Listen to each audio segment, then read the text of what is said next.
वहाँ तक emitting system का स्ट्रक्चर रिमूव हो चुका है। 2 बॉक्स आपको नज़र आ रहे होंगे, वही दोनों बॉक्स बचे हुए हैं। उसके अलावा उधर के बॉक्स भी रिमूव हो चुके हैं। ये जो आप सामने वाली फील्ड देख रहे हो, ये फील्ड नंबर 211 है। ये इसका बॉटम पोजीशन है। शॉक बार से कनेक्ट है ये सारी कलेक्टिंग इलेक्ट्रोड। प्लेटें अगर आप गिनोगे तो 1 2 3 4 5 6 7 8 9। ये जो देख रहे हो ना, एक कलेक्टिंग इलेक्ट्रोड ये है और इसके सामने में ये एक लगी हुई है। BHEL में एक कलेक्टिंग इलेक्ट्रोड और 3 एमिटिंग इलेक्ट्रोड जो स्प्रिंग होती है वो लगी होती है। शॉक बार डिफरेंट होता है compare to BHEL। BHEL model में शॉक बार होता है वो एंगल टाइप का होता है, साइड से कनेक्ट करके हग बोल्टिंग की जाती है। और ये जो मुझे देखने से लग रहा है कि ये हग बोल्टिंग नहीं है, ऐसा लग रहा है कि नॉर्मल नट बोल्ट से ऐसे टाइट किया गया है और मे बी टेक वेल्ड किया गया होगा। ये जो आप सामने देख रहे हो ना, ये है GD स्क्रीन की शीट। इधर से ही जो फ्लो गैसेस है वो निकलती हैं और इस तरफ से ऐसे अंदर से आगे जाकर वो उधर में आउटलेट गेट होता है सामने ID फैन के पास, उधर से बाहर चली जाती है चिमनी के थ्रू। हैमरिंग करता है ये शॉक बार के ऊपर में, तो ये क्या है इस तरह से ऐसे हिलती है और हिलने के बाद इसमें जो ऐश चिपकी होती है वो सीधे हॉपर में चली जाती है। ये सारी ब्रेसिंग्स कहलाती हैं। जितना भी आप देख रहे हो ना, ये पाइप वो पाइप वो पाइप, उसके बाद इधर भी लगी हुई है, ये सारी ब्रेसिंग्स हैं। उसके अलावा वो जो आप देख रहे हो वो भी ब्रेसिंग्स हैं स्टार एंगल में बनी हुई, ये पाइप की ब्रेसिंग है। Hello friends, welcome back to the channel. ESP dismantling work से जुड़ी एक और वीडियो में आपका स्वागत है।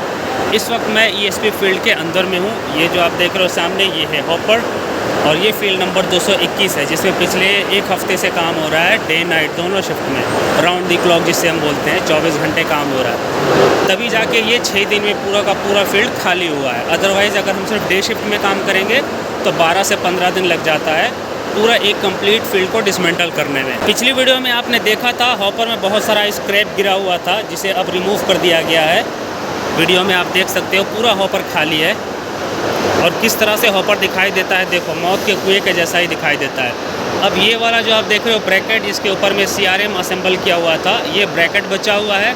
और दूसरा आपने अगर नोटिस किया होगा तो आपने इस एरिया में एमिटिंग सिस्टम का स्ट्रक्चर देखा था, जिसमें एमिटिंग फ्रेम लगे हुए थे, वर्टिकल पाइप लगा हुआ था, बॉक्सेस दोनों साइड में, उस साइड में और इस साइड में लगे हुए थे, जो कि अब रिमूव हो चुके हैं।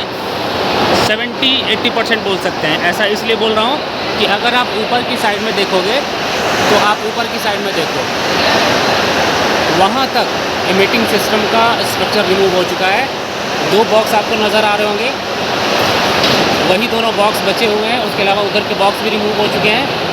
अभी उसे इसलिए छोड़ा गया है ताकि उसी के ऊपर में खड़ा होकर ऊपर में जो कलेक्टिंग फ्रेम लगी होती है बिल्कुल वहाँ टॉप पोजीशन में, उसे रिमूव किया जा सके। और ये जो स्ट्रक्चर है ना, ये अभी 2-3 घंटे पहले यहाँ था इस लोकेशन पर।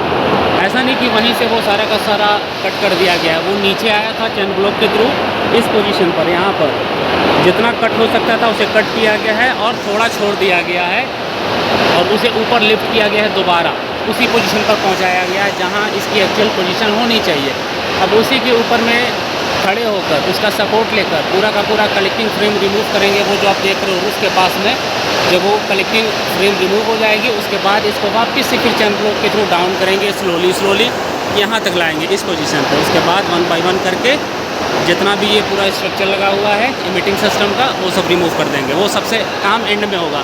पहले कलेक्टिंग फ्रेम रिमूव होगा, उसके बाद इस वाले को आई थिंक रिमूव किया जाएगा और एंड में वो स्ट्रक्चर को नीचे डाउन करके रिमूव करके ये पूरा का पूरा काम कंप्लीट हो जाएगा। उसके बाद हम इससे बाहर चले जाएंगे, ये मेन होल बंद हो जाएगा और उसके बाद इसका जो इनलेट गेट है और आउटलेट गेट वो ओपन कर दिया जाएगा।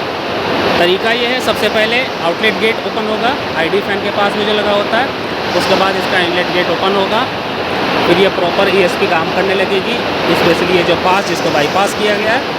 उसके बाद बारी आएगी फील्ड नंबर 411 की, जिसमें थोड़ा स्ट्रक्चर छोड़ा गया है, वो एमिटिंग सिस्टम का स्ट्रक्चर, और दूसरा ये वाला ब्रैकेट छोड़ा गया है, उसमें और ज़्यादा कोई मटेरियल नहीं है। उसको भी 2 दिन लगेगा, 2 डे और 2 नाइट टोटल, ऐसे देखा जाए तो 4 दिन। तो उसे भी 2 दिन में कंप्लीट करके उसके बाद में भी ये प्रोजेक्ट कंप्लीट हो जाएगा। अगर ये फील्ड नंबर 4 जिसका नंबर है 312 वो देते हैं तो उसमें काम कंटिन्यू करेंगे, अदरवाइज़ पैकअप हो जाएगा। ये जो आप सामने वाली फील्ड देख रहे हो, ये फील्ड नंबर 211 है जो सही कंडीशन में है। टॉप टू बॉटम आपको सिर्फ कलेक्टिंग इलेक्ट्रोड दिखाई देगी। देखो ये इसका बॉटम पोजीशन है, शॉक बार से कनेक्ट है ये सारी कलेक्टिंग इलेक्ट्रोड। प्लेटें अगर आप गिनोगे तो 1 2 3 4 5 6 7 8 9 कलेक्टिंग इलेक्ट्रोड है एक लाइन में। ये चाइनीज़ मॉडल ESP है। BHEL मॉडल ESP में 6 कलेक्टिंग इलेक्ट्रोड होती है।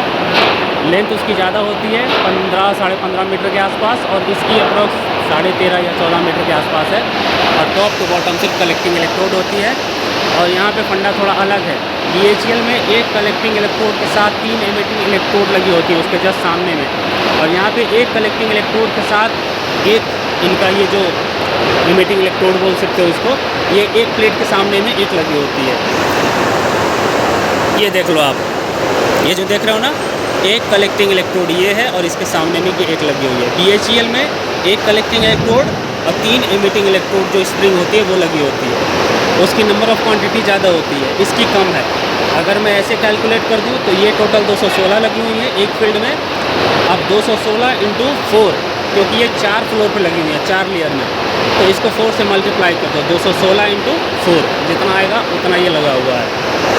इनका शॉक बार डिफरेंट होता है कंपेयर टू BHEL। देख लो बीच में प्लेटों को फिक्स किया जाता है, और जो BHEL मॉडल में शॉक बार होता है वो एंगल टाइप का होता है, साइड से कनेक्ट करके हग बोल्टिंग की जाती है। और ये जो मुझे देखने से लग रहा है कि ये हग बोल्टिंग नहीं है, ऐसा लग रहा है कि नॉर्मल नट बोल्ट से ऐसे टाइट किया गया है और मे बी टेक वेल्ड किया गया होगा। ये इनका एमिटिंग फ्रेम है बॉटम वाला। यहाँ पर टोटल 5 एमिटिंग फ्रेम लगे होते हैं। BHEL में 4 फ्लोर होता है, यहाँ पर टोटल 5 लगे होते हैं। ये जो आप सामने देख रहे हो ना, ये है GD स्क्रीन की शीट। इधर से ही जो फ्लो गैसेस है वो निकलती हैं। ये इनलेट गेट है उधर में, वहाँ से सारी फ्लो गैसेस निकलती हैं। जो बॉयलर की फ्लो गैसेस होती हैं वो निकलती हैं, और इस तरफ से ऐसे अंदर से आगे जाकर वो उधर में आउटलेट गेट होता है सामने ID फैन के पास, उधर से बाहर चली जाती हैं चिमनी के थ्रू। और साथ ही साथ ऐश भी निकलती है इधर से। तो ऐश क्या है, वो हॉपर के थ्रू नीचे चली जाती है पाइपलाइन से बाहर, ट्रांसफ़र साइलो जिसे हम ऐश साइलो बोलते हैं, और ऐश डैम वहाँ तक चली जाती है। और फ्लो गैसेस जो है वो इस तरफ में चली जाती है। ऐश इस पे चिपकती है। बेसिकली होता क्या है, जो ऐश का फ्लो होता है ना यहाँ से, वो इन सारे में चिपकती है। नेगेटिव पॉजिटिव जो चार्ज आपस में काम करते हैं ना, क्योंकि ये पूरा इलेक्ट्रिकली वर्क करता है, ये जो ESP है इंटरनल। तो इसमें जब ऐश चिपकती है तो होता ये है कि हैमरिंग सिस्टम जो नीचे में लगा होता है, CRM जिसे बोलते हैं, कलेक्टिंग रैपिंग मैकेनिज्म,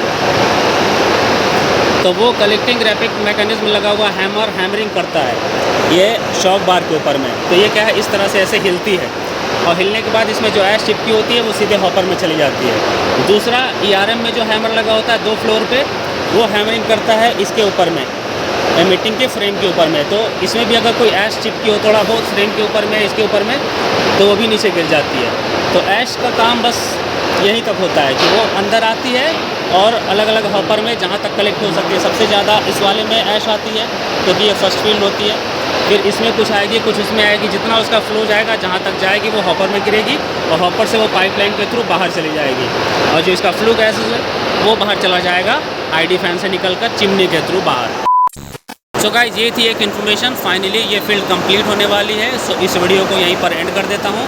अब आगे ज़्यादा दिखाने और बताने की ज़रूरत नहीं है। जो कुछ भी था वो मैंने आपको समझा दिया और बता दिया कि आज की शिफ्ट में यहाँ पे क्या कुछ काम होने वाला है।